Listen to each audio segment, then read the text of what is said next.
Hi, everyone. Welcome to the Billy Wilder Theater. I'm Claudia Bester. I'm the Director of Public Programs here at the Hammer Museum. And it is really an honor for us to present tonight's talk by the one and only Bruce Mau. I'm sure most of you have heard about the PST Art initiative that just opened last week, but in case you aren't aware, PST Art is the largest art event in the country, with exhibitions in over 70 museums and innumerable galleries, gardens, theaters, and public spaces throughout Southern California. It's developed and supported by the Getty Foundation, and the grounding theme for this year is Art and Science Collide. So dozens of cultural, scientific, and community organizations are presenting more than 70 deeply researched exhibitions and a wide spectrum of public programs over the course of the next 5 months, all exploring the intersections of art and science, past, present, and future. Bruce Mau has been working away on new works for a PST Art exhibition called Blended Worlds: Experiments in Interplanetary Imagination. The exhibition is developed by NASA and the Jet Propulsion Lab, and it's on view now in Glendale at the beautiful and historic Brand Library. And it's an absolute must-see. So you will hear much more about it tonight. Here at the Hammer, we also have an incredible exhibition on view as part of our contribution to PST Art called Breathe: Towards Climate Change and Social Justice, which I highly encourage you all to see. We have all kinds of associated free public programs, including tonight's talk by Bruce Mau. We also have a talk with oceanographers and glaciologists and artist Rob Reynolds about climate change impacts on glaciers and the ocean. A talk with artists Glenn Kino and Michael Jew and scientists from Conservation International and the Surfrider Foundation to talk about protecting marine ecosystems. And a talk by radical gardener Ron Finley, as well as workshops, bee weeks, and much more. If you'd like to stay updated about upcoming programs and events at the Hammer, please be sure to sign up for our weekly newsletter where we say the upcoming week's events. You can sign up on our website or in the book signing area after the program. Also, since it's an election year, I want to mention that we've been screening the election debates, and you're all invited to come and watch the vice presidential debate here live in the Billy Wilder Theater on October 1st. After tonight's program in the theater, we'll have some of Bruce Mau's incredible books available for purchase, including Mau MC24, which details 24 principles for designing massive change in your life and work. And he'll be signing them, and we'll also have the opportunity to chat with each other over some complimentary coffee, tea, and cookies out in the Hammer Courtyard. So now I'm delighted to introduce Glenn Kino, who's going to share more about Bruce before welcoming Bruce to the stage. Glenn Kino is an artist known internationally for his expansive vision and activist-minded practice, which encompasses painting, sculpture, installation, performance, public art, theatrical production, and feature film. His work has been featured in the Whitney Biennial, Prospect New Orleans, and the Lyon and Cairo Biennales, as well as solo exhibitions at the Japanese American National Museum, Mass MoCA, the High Museum of Art, the Warhol Museum, and others. Kino is also an Emmy Award-winning producer and documentary filmmaker, and he's the co-curator of our gorgeous PST show, Breathe: Towards Climate and Social Justice. So now please join me in welcoming Glenn Kino.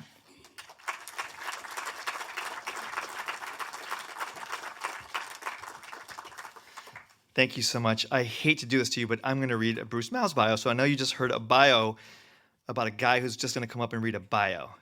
But what I'm going to do also is I'll tell us a little story about Bruce that he's never heard. Maybe he's heard because he was there. But I'll read this first. So Bruce is a designer, innovator, educator, author, and artist. With his work and life partner, BC Williams, who's in the audience tonight. BC, want to raise your hand? Can we give BC a hand? He co-founded the Massive Change Network, a global design consultancy in the Chicago area. For nearly 40 years, Bruce and BC have collaborated with global brands and companies, leading organizations, heads of state, renowned artists, and fellow optimists. They have worked on a broad range of design projects, from cities and carpets to brands to books to cultural institutions and universities, including the logo of the Hammer Museum here.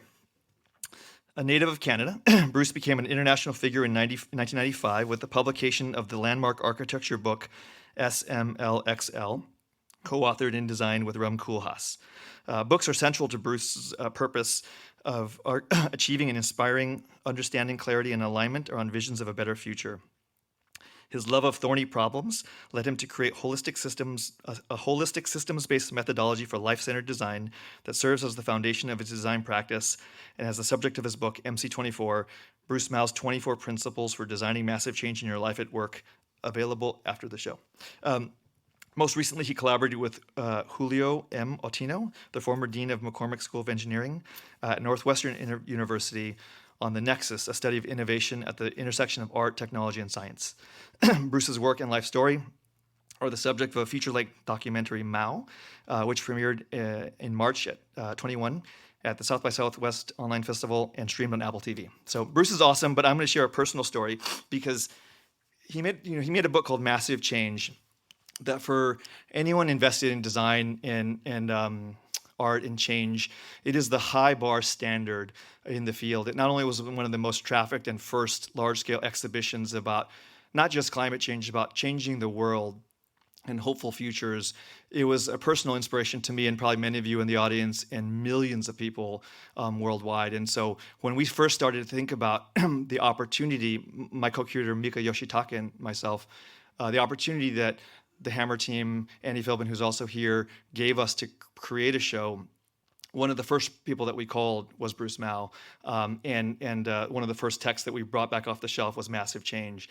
And I'm just a little humble brag. It sounds like a humble brag. It is, but it's an awesome brag. Is that the person who connected myself and Bruce Mau was Oprah Winfrey, like our mutual friend Oprah.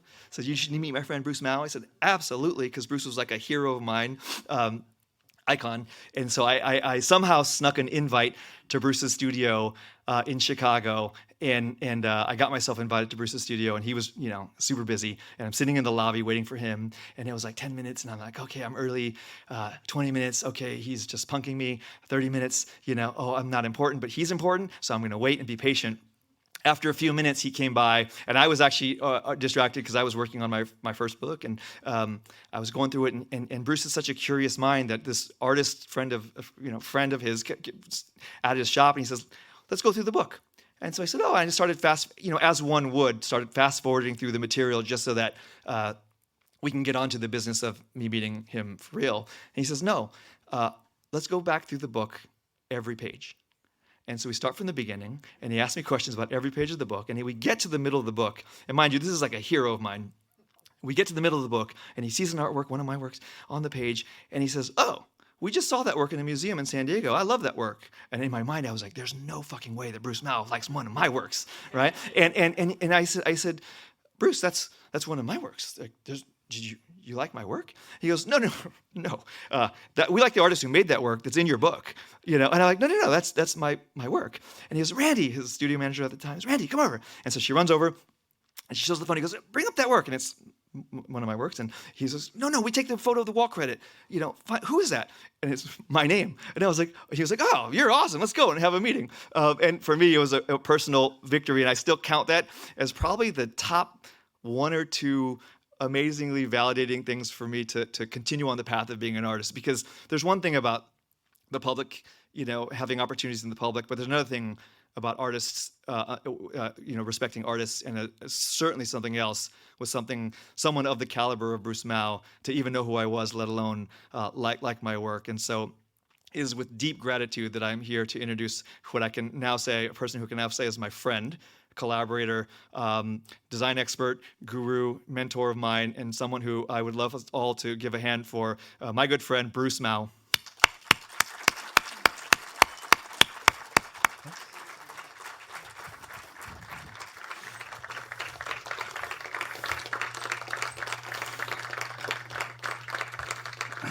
Thank you so much. Thank you, Glenn. That was wild. That's very kind of you. So I want to talk tonight about sort of the journey to be here as an artist and designer, and some of the kind of developmental things that were really critical in the process of getting to the way that we work, and share some of that, and then talk about specifically the project that we're doing with JPL at the brand. It's really been an absolutely wonderful experience.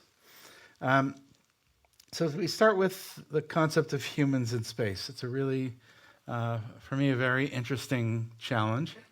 Why should we think about our interplanetary future?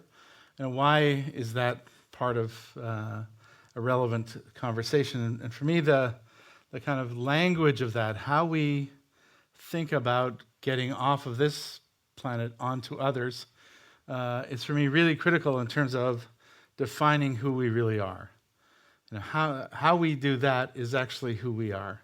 And I think we've got a lot of opportunity in that definition. This is a beautiful little quotation from Heisenberg. Not only is the universe stranger than we think, it's stranger than we can think. And when I read that, I thought, wow, that is so beautifully precise and brilliant that it really kind of opens up the space that you realize we have such opportunity to kind of imagine the universe and really understand what's really happening out there and what we have as an opportunity in our experience and kind of where we fit into that. We live in a precarious time. I think it's a challenge right now that science has transcended the limits of experience. In other words, we can no longer show people science. We have to actually build bridges and metaphors and models and other ways of experiencing it. And what people don't realize is that as the scale and rate of science is accelerating, what we think of as the right story, the truth, becomes subject to change. And it's more and more difficult to show a person the real science, and the rate of change is so radical that it seems like you're lying to me because you keep changing the story. And that's a very precarious situation because we need people to understand the core functionality of science in order to really protect and invest in and build a scientific knowledge of the universe. So that kind of sort of undermining of trust is really critical. And I think we have a really urgent responsibility as designers, artists, storytellers, leaders to actually tackle that challenge and to defend and really inspire people with the scientific enterprise and to communicate to the world that change is the scientific method, that when the story is changing, it's because we're learning. Our story changes because that is the scientific method. We apply the possibility of change to what we know. NASA's JPL took a step towards that in inviting artists to kind of think about the scientific enterprise and what we're doing in Blended Worlds. That'll be at the Brand in a few days. It opens there. So it's to invite visitors to consider the impact of greater connectedness with the universe. So imagine that we're going to increase our interface with the rest of the universe, our knowledge, and our ability to foster a renewed sense of wonder and curiosity about the cosmos and our place within it. Because I think what happened in this work needs to happen, really across humanity, that we need to rediscover the beauty and truth of our place in the universe. So I want to share with you the project that we're doing with JPL at Brand. It's called the Mosaic Manifesto, a love letter to the exoplanets. And exoplanets are planets that revolve around other suns, other stars. Right, so, and you'll see that quite recently we discovered one. And I would hazard a guess that no one in the room knows what it's called. And since then, we've discovered, I don't know exactly the number today, but something like 5,700. And discovering whole solar systems with several planets in what is called the Goldilocks zone, in not too hot, not too cold, it has been a radical opening of opportunity in our understanding of the universe. Not surprising in the sense that we expected there would be planets, but to actually find them has been quite dramatic. And there are a small set that are really, really interesting because they are in that Goldilocks zone. But they are far away. So can we imagine an interplanetary culture? This is the question that we set for our project, that is developed to a higher order than our current planetary one. When we think about going to planets, going to Mars, we talk about colonizing Mars. I mean, how did that colonizing thing work out? Like, are we really using this language? Are we really thinking in this way? We have to think in a new way.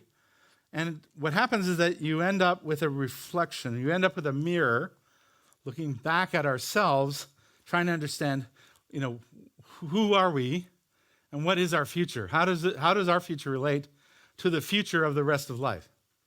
And so for me, that's really what the project is. The project is a fictional, factual future of interplanetary civilization. So imagine that at some point we're able to go beyond our own. We need a set of globes in order for teachers to be able to teach this. So we did what is called nesting globes. And each one, it's a set of nesting globes that are both nesting and nexting because they're kind of looking at the future, that explore the challenges we face and a new positive future beyond the limitations of a single planet. My inspiration for the work really goes back to the Apollo mission and the first images of Earth from space, our beautiful blue marble, the idea that we are this kind of incredible water planet. The globe shows the deep, rich beauty of our planet and the diversity and complexity of its dynamic ecosystems. I was inspired by these, they're called pocket globes. So these little globes where, if you were kind of well off in the 18th and 19th century, you might have a little globe that would have a terrestrial globe on the inside and a globe of the sky inside of it, inside of the case that protected it. Our globes express our optimism, ingenuity, wisdom, and cooperative efforts to address existential threats with life-centered solutions to ensure the future of interplanetary life. If we're going to get there, if you think about how far it is, aside from the couple of planets in our own system, really only one that is plausible. If we're going to get there, we're going to need to survive for a very, very long time and develop a culture that makes it in that kind of new time frame. So the Mosaic Manifesto, the first one, is a manifesto of manifestos imagining a beautiful future. And what we saw was that all over the world, there are new manifestos being written. I mean, lots of them, thousands of them. And they're all about the things that we need to do now to create our future world in a just, beautiful way. So how do we get there? These visionary manifestos have emerged independently around the world. So there isn't anyone kind of guiding it. It's just happening. And there are lots of them towards a kind of positive outcome. We researched and found 33 of these visionary calls to action to coalesce on the surface of this one beautiful three-dimensional object that is a kind of manifesto of manifestos. And within that, there's another manifesto embedded in it, the Mosaic Manifesto. What we have to do is start. This is an emergency. What you do makes a difference. The greatest danger to our future is apathy. Humanity is called to reach a higher moral ground. Put all of life at the center and cherish all that we have and trust in the universe to provide. So what I've been doing is kind of working through all of the kind of longer manifesto pieces and finding a kind of through line as a kind of shorter text. The second globe is memory, reason, and imagination. It's Diderot's map of knowledge and the new knowledge. So throughout history, we've been trying to kind of understand the wilding of life. The idea that Darwin, the question that Darwin asked, the way he framed it, was what explains the riot? In other words, why so many different species? Why such a diversity of life? And so this is really looking at how we understand knowledge, how we classify it, how we order it. And Diderot was one of the great kind of projects in that space. Diderot and D'Alembert developed the figurative system of human knowledge. They produced a work of 17 volumes of text and 11 volumes of illustration. So 11 volumes of images, 17 of text. I mean, an absolutely beautiful project over, decades. I mean, a giant project. And then so that's the outside of the globe.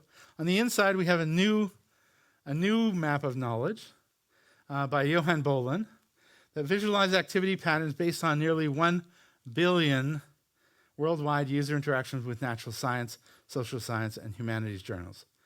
So what they did, what was really quite striking, is that they simply took these giant databases of interaction. If you go to this article, where do you go from there?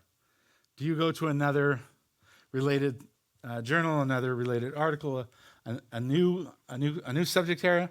And they map that out into one of the most comprehensive visualizations of science.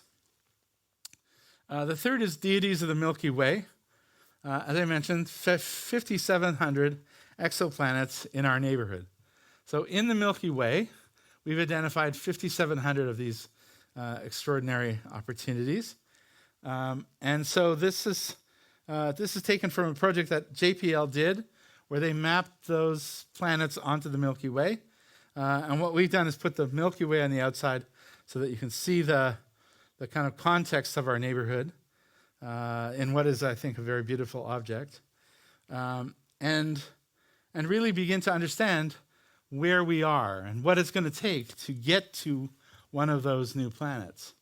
The Earth is moving. We think of the Earth moving around the sun, but the whole solar system is corkscrewing through the universe and circling in the Milky Way at about 450,000 miles per hour.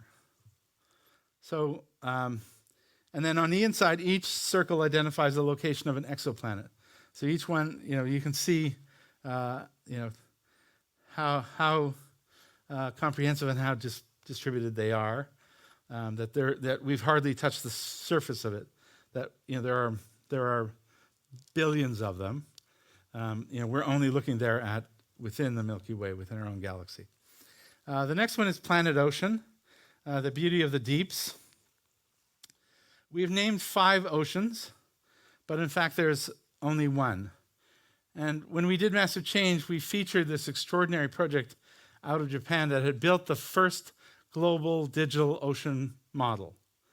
So they had 6 football fields of computers in a building in Japan, producing a real-time digital model of the global ocean so that they could take the data that was, that's coming in from around the world and process it into a digital model of the ocean that would show the currents and the temperatures and the changes in the ocean.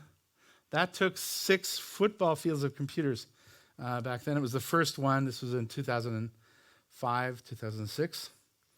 But what we realized in that work and today is that there is only one ocean. So we think of it, we name them different things because we like to. But there's really only one. It covers 3/4 of the Earth's surface and makes up 95% of all the planet's possible living volume, living space. So when you think about what is Earth, what is, who we are, it should not be called Planet Earth. It really should be called Planet Ocean. And what we've done is we've flattened the surface of the Earth. So instead of, usually the globes have raised mountains and things, the topographical data, we took that down to 0 so that the surface of the Earth is smooth, and we exaggerated the depth of the ocean so that you could really see this kind of invisible space, that this invisible volume of our world kind of comes to life in this new way. And then on the inside, it's really the allocation of the entire biomass of the planet. And this is a really striking piece of data graphics that there's 546 gigatons of biomass on Earth. We live in a plant world. You can see how big plants are in this diagram. They represent 450 gigatons, or 82% of all of life. The next category is bacteria, right? Which is 12.8% of all of life. You can see where humans are down at the bottom there. We represent 0.01% of life. And yet we dominate the rest of that diagram. We dominate the rest of life. And when you really look at who you are, as Paul Stamets, a famous mycologist, says, I am the elected representative of my bodily community. I am more bacteria than human. So I am more bacteria cells than human cells by a factor of 10. So you're about 10 times as much bacteria if you count them by cell, not by weight, but by cell. You're about 10 times as much bacteria as human cells. And that means that you have about somewhere between 3 and 6 pounds of bacteria inside of you, and on you, and kind of making everything work. We couldn't, we would die almost immediately if you unplug that. And so this kind of takes us to a whole new understanding of life on Earth. And then the next one is islands of intelligence in a sea of indifference. The regions of our planet preserved for the future of life. When I was a young man, I used to work as a canoeing instructor in Algonquin Park, a huge national park in Canada. And what I noticed, I was quite young, early 20s maybe, not even that. But what I noticed that was really striking was that when we went into the park, we behaved like citizens.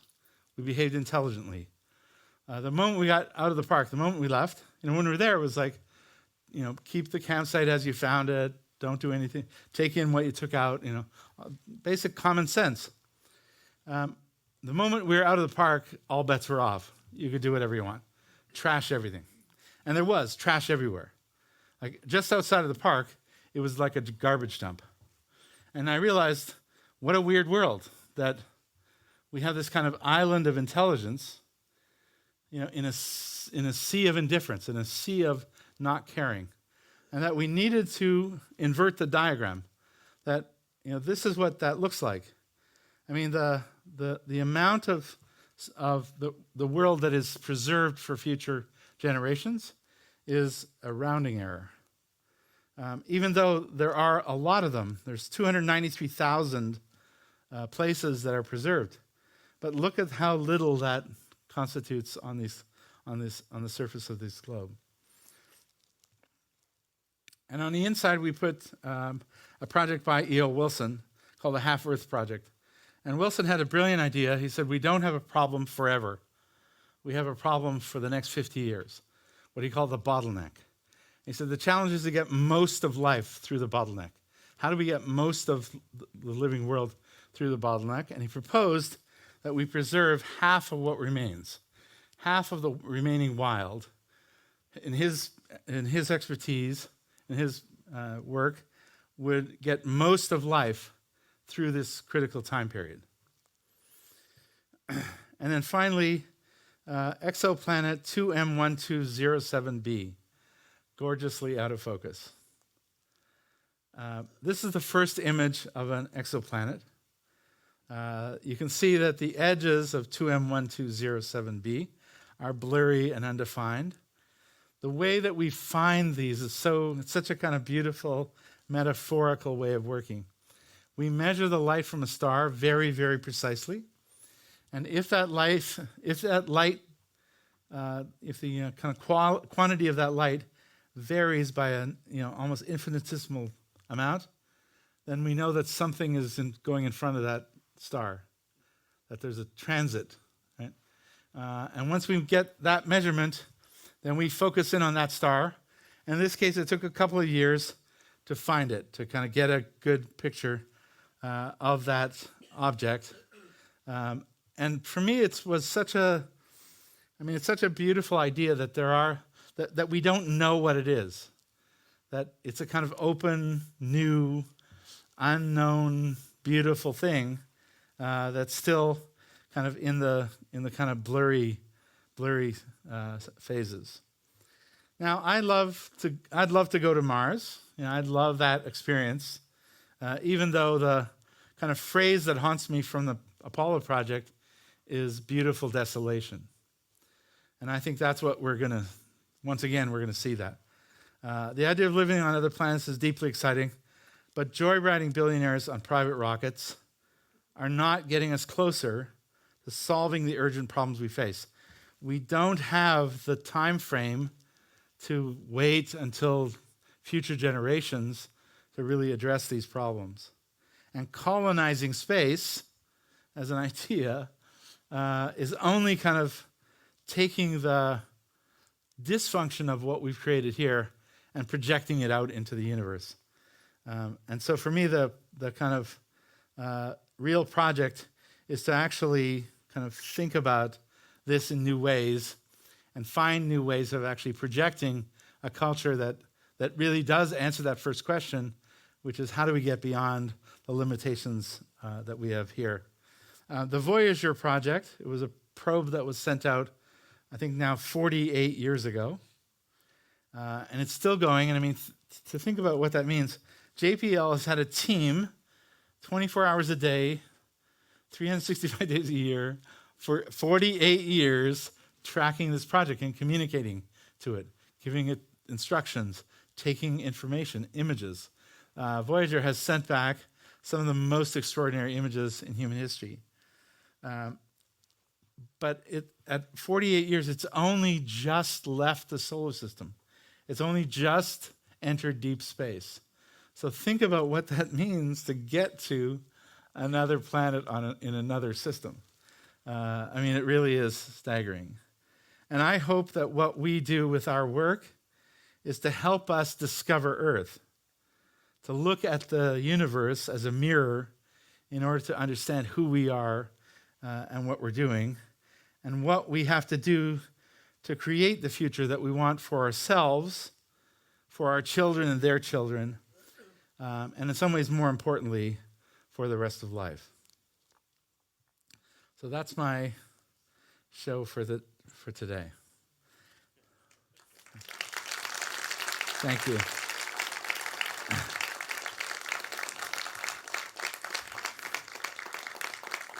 Thank you. Special thanks to Adam Lowe and Factum Arte who helped building these objects. To David and David. David Levine is here tonight. And Glenn Kano and Annie Philbin for the invitation here. It's absolutely wonderful to be back. Thank you.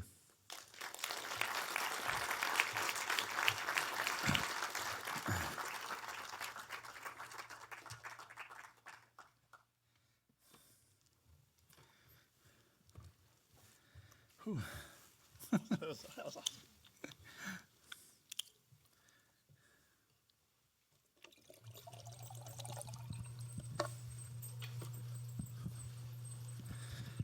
Okay. Thank you. I was taking notes. Thank you. Okay. So I came with questions, but I wrote new questions while we were waiting there. And this is something that I've been wanting to ask you for a long time. I have this thought every time I hear you speak and see a thing, and I think that I just for some reason today the words came to me that when I'm so inspired by what I think of your work as critical optimism, because there is a clarity to the critique that is unwavering, but your entire work and body of work carries itself with such optimism for a better future. And so I guess the question is like and to me, like I think about your level of consciousness is something that I aspire to have and everyone around us. And a couple questions. When did that start? Like, from on the snowmobile with the water, to being a designer. What was there a moment where you had a self-awareness of that level of critical optimism? It happened very organically. It happened slowly and organically, and I wasn't really conscious of it in that sort of how clearly you articulate it. But I was inspired by the world. I was growing up on a farm, in a really harsh environment. And the kind of family situation was really total chaos. My father was a violent alcoholic and really unpredictable. So when I was young, it was like, who knows what's going to happen tonight, every night. I didn't get a good night's sleep until my mother left him and took us. And so that was the kind of context I was growing up in. But we had a little black and white television, and when the Bugs Bunny show came on, I would get behind a TV and march along with all the other, with all the animals marching into the, this is it, tonight at night. No, yeah, that's awesome. And I saw Buckminster Fuller and Expo 67. And I was only 8, I think. But it blew my mind. It blew my mind what was out there and what people were doing. And there was a show that I think we should remake called Here Come the 70s. And it was so brilliant. And it started in Expo. So there was a kind of fly around, and there was a guy in a jetpack flying around Montreal in this jetpack. This was like in the early 70s, and every show was just this kind of insanely creative, brilliant opportunity, and I just got hooked on it. I just realized that my little world wasn't the world. I was limited in that, and certainly it was. But I came along at just the moment when our government invested in education, and they made education accessible to everyone. And so I was able to go to school I didn't last that long, I was only there for 18 months. But I went to college, I went to the city for the first time. And I went to, my first visit to a city was to go for my college interview. And it was the first time that I left the farm. Right? And it was a mind blower. And so for me, then over time, I became allergic to cynicism. Like, I kill it if I see it. I will not tolerate it. It's our responsibility as designers is to be optimistic. Like it or not. If you don't want to do that, get out. Do something else. You don't have to be a designer, and you don't have to be optimistic. You can be cynical, but you can't be a cynical designer. And that just became something that over time, I just leaned into it and said, you know what? This is my responsibility. It's not just my job. It's actually, I'm responsible for this. That's fantastic, because I think, in the iterations of the evolution of art in the past 50 years, I think that there's been a push and pull between aesthetics, criticality, which I think has often been polarized and led to confusing circumstances, compounded by like a market. I think your work, what I really love also is it's so generous to us looking at it, that it's funny because when you see people who, or at least when I see people look at your work, and I've been in the audience a lot watching your work, and you're saying words that make so much sense to everyone, and and they're very relatable. You provide a lens for us to see the world through your eyes. Is that generosity a conscious choice, or is that just the way that you have chosen to your like a writing style? Like you literally are putting words up there that we wish we said or have said. I mean, to some degree, it's who I am. I just see that. I see opportunities where a lot of other people see barriers. So, and I think that's what being a designer means. Like an entrepreneurial designer is constantly scanning the world for opportunity to say, how do I solve this? How do we get out of this? Like, how can we get to a better place? And that means that you have to be constantly looking for the pathway, the opportunity, the key to unlock it. Like how do we do it? And I think in art, I think one of the most tragic things that happened in art is that we conflated negative and critical. Right? So we got confused about critical. Critical is not negative. Critical is neutral.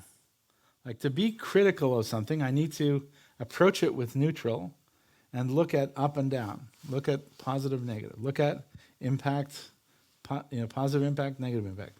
And look at it in that kind of way. And to do that, I need freedom of mind. I need not to be locked in to a negative expression. And I think in art, a lot of our cultural practice, not just in visual art, but a lot of our cultural practice, you have to be, critiquing something. And I think we have to go beyond critique. Like, I think of myself as an actionist, that you have to do something. Like, it's great to identify the problem. And that's part of an ecosystem of change. But that doesn't get you to a new thing, right? And the most critical thing you can do is create a new way. Like blow the stupid thing away. Like take the bad thing off the table with a better thing. Something that is equitable, that is living in context, that is a more complex solution that has a way of, or at least a chance of advancing the world. Speaking of making things and doing things, one of the things I think that your Globes project really hits on, which I think is a critical issue that we talk about in the Breathe exhibition also, is how to get people to care about things outside of their personal lifetimes, right? Like the 45 years in space, colonization problems aside, like the idea that we yearn for a time that we'll never see, and we're disregarding a moment that we need to make better. And so what are some of the methodologies or thoughts about doing that? I've thought a lot about that in my work, which is how to make people care about something outside of their own lifetimes.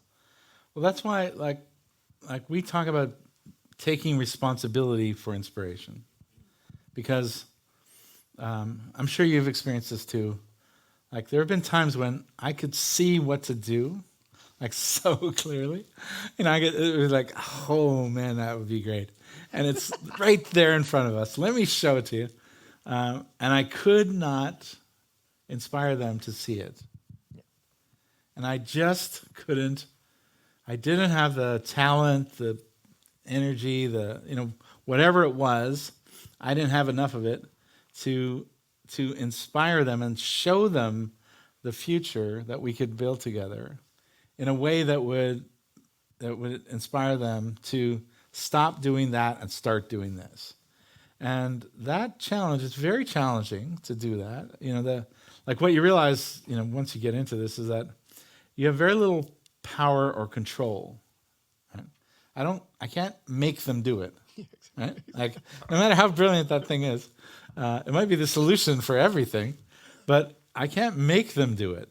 I have to inspire them, and I've got to take responsibility for that inspiration. So a lot of what we do is branding. Like our client, actually, one of our most important clients, called it branding the opportunity. Right? So it's like this, branding this thing so that people could say, "Oh my God, we got to do that." That's what we're going to do. Yeah. And so a lot of the work is not only doing figuring out what to do, but also building the interface so that people say, "Oh my God, that's so cool. We want to do that. Right? I want to do that instead of anything else." Yeah, I love the idea of inspiring versus like convincing, because one would Yeah. say in a marketing sense, your job is to convince people to do things, but convincing, involves the possibility of changing one's opinion, maybe that they don't believe in, but inspiring is such a self-generated energy. Yeah, I mean, once you got that going, it's very powerful, and they will inspire other people. And just letting people, like one of the things we do is to help people develop a methodology of inspiring people. But it's not some special, that you have to be, a Scorpio or you have to some special character. No, it's actually just work. It's just work, and if you work at it, you're going to do it. And not everyone, of course, but almost everyone.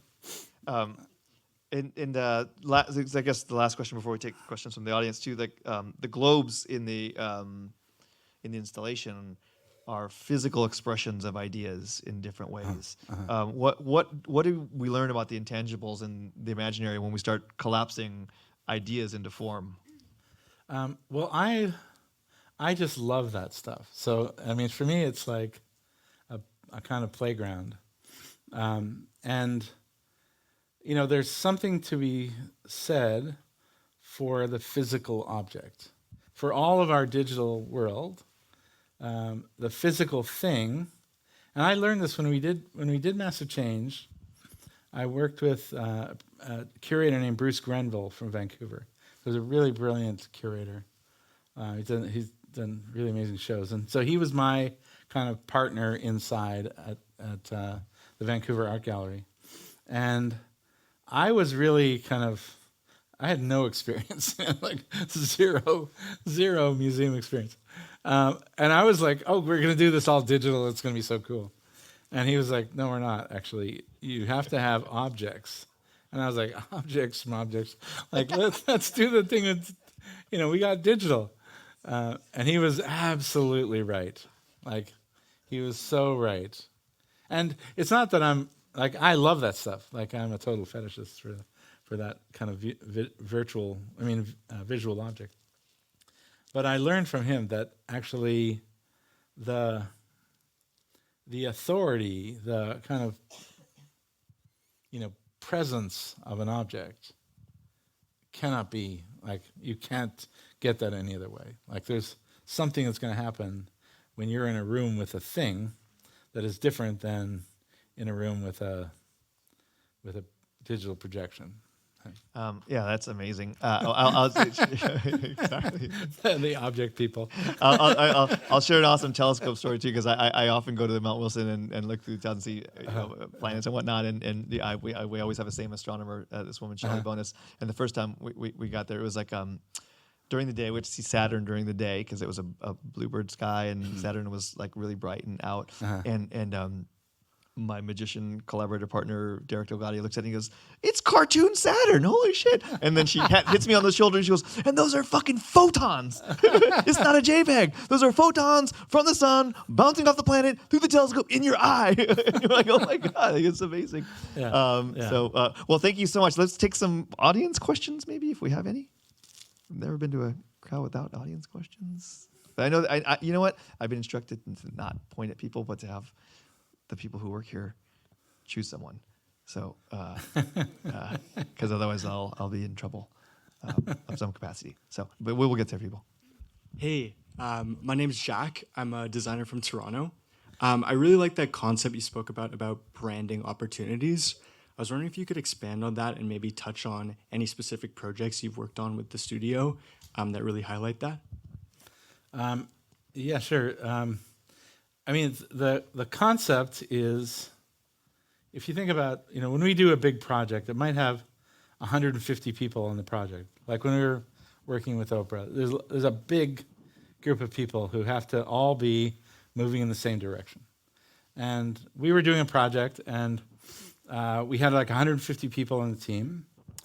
And after the project was over, we were, somewhere, I think we were in New York, and we were having a drink, and the client said, "Bruce, the best thing you did for us, you didn't talk about it, You didn't tell us you were going to do it.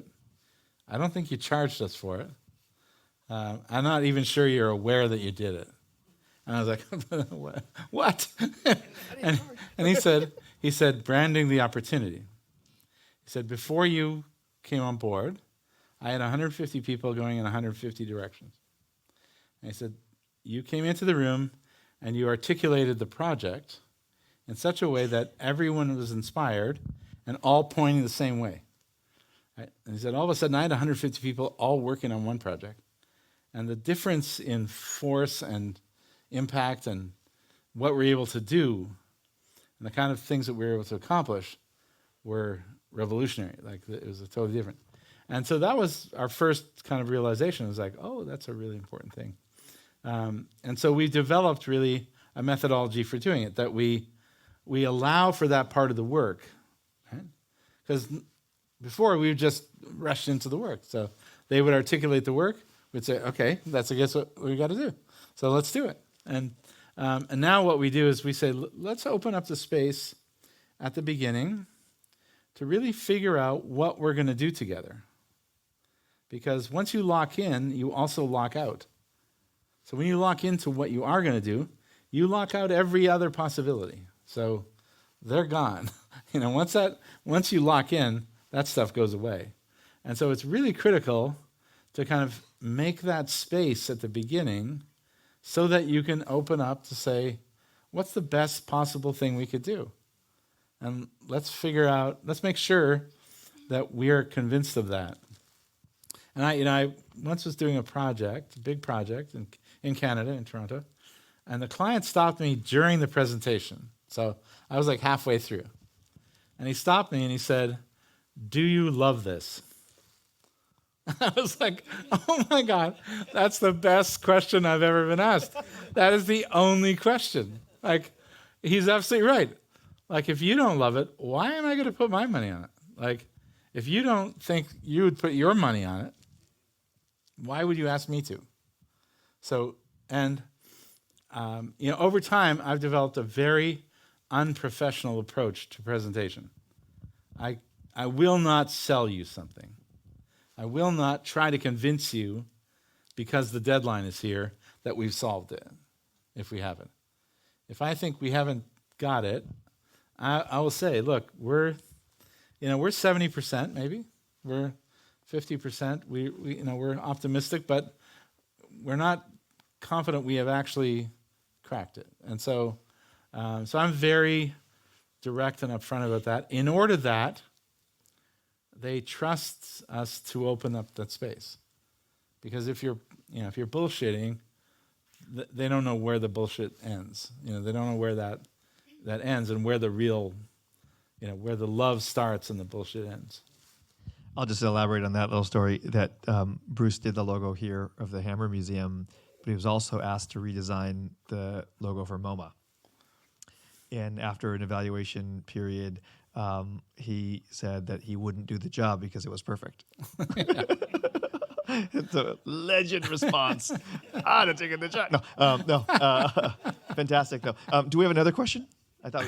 But that is a really good example to say, because they were doing a new building. They just wanted a new logo, and they had such a beautiful icon, like global recognized icon in the world, in the cultural world. And I said, I could do one. I'd happily do it, if you insist. But my recommendation is don't do anything. It's so good that I would just do a version of it anyway. Like, I'm not going to, I don't think there's another thing to do that's better than this. And so, and it did, I got the New York Times did an article on what I didn't do. That's amazing. Do you have another question? I thought I saw one. Oh, maybe. I do. I will act. Oops.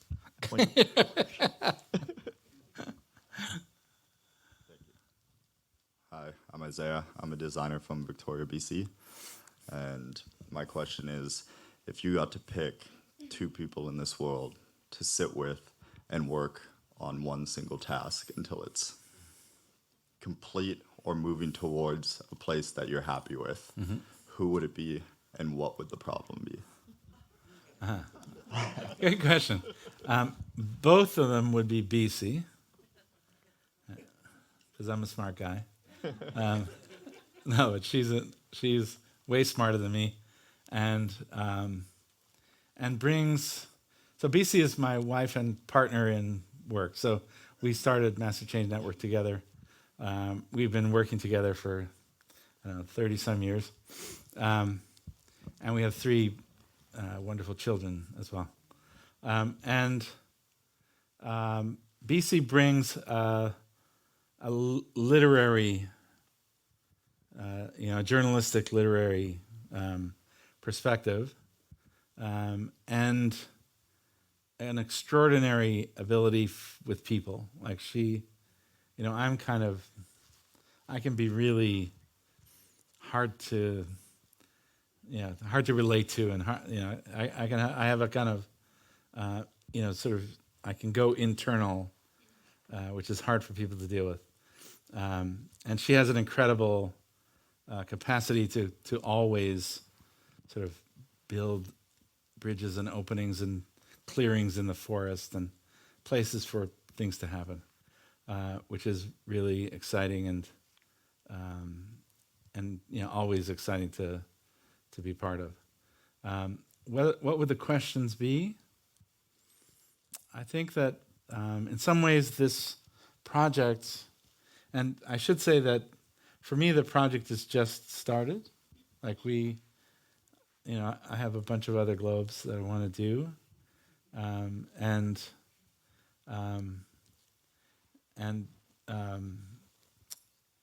Adam Lowe at Factum Arte is one of the most amazing producers in the world, and we can collaborate and do really wonderful things. So, but I think that the kind of questions around the project of how do we define ourselves in a new way? How do we create a world and a culture that is, robustly positive, that is kind of aggressively generous, that is demonstrably optimistic, that really is defining who we are. I'm working with this guy Dirk Brockman in Berlin, and Dirk was he was at the engineering faculty at Northwestern, where I'm a fellow in Chicago, and he's working on cooperation. Right? So, how do we cooperate? And he's a physicist, and in his research he discovered that every step change in the complexity of life was an increase in cooperation. So all the things that we take for granted as the living world, like photosynthesis, it was a new cooperation. And in fact, in Panama, when we did the Museum of Biodiversity, we were doing a project that started with Darwin's question, what explains the riot? And so why is life what it is? And basically looking at our continued project, I guess you say here in America. He said project. Our continuous project to order life and knowledge, right? To say, how do all these things fit together into one coherent space? And so for me, that project is the project. It's really, how do we understand the wilding of life and our future in it? And I think the kind of current malaise of negativity, the current kind of blanket of no that is blotting out light, is a temporary, condition, and it's our responsibility to eradicate that and to get to a positive future. So thank you. That was amazing. And I want to thank everybody here. And I just will say at the end that when I think of your nested globes, and I'm glad that you said that, continuing that project, when I think of the nested globes going smaller and inside, I think of them actually on the other way, getting bigger. And I think of Borges's inexactitude of science, where the map becomes the map of the world, and eventually becomes a one-to-one map of the world. And I just envision a future where your globes get so big that you are actually, as you already are, designing the planet. So thank you very much, Bruce. Thank you, Glenn. Thank you, man. Really a pleasure. Yeah, from now on.